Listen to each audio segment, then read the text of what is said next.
oído, señores, lo que pasó en Barretal.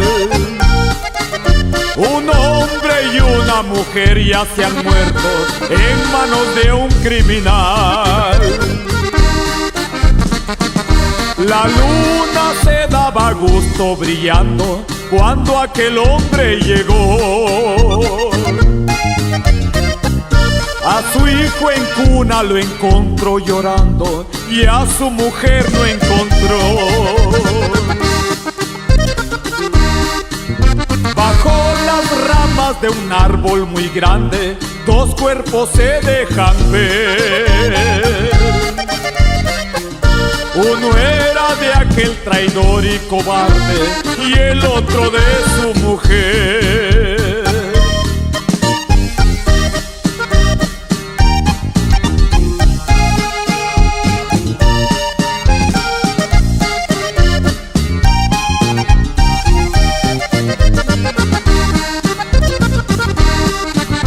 Se acerca tan silencioso aquel hombre que ni quería resollar. Iba empuñando una daga en su mano, iba dispuesto a matar.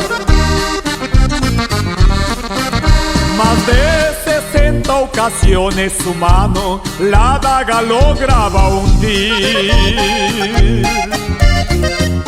Y no dejaba de hundirla aquel hombre hasta que los vio morir.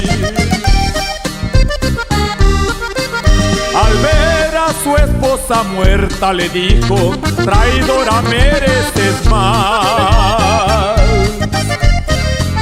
Que Dios se encargue en el mundo de tu hijo, que tú pa'l infierno vas. El juez que dictó sentencia le dijo: tu crimen probado está. Y el daño que ellos lograron hacerme, ¿qué nombramiento le da? Yo sé que voy a la cárcel, por eso doy mi delito a pagar. Y si en la cárcel me dicen que han vuelto, salgo y los vuelvo a amar.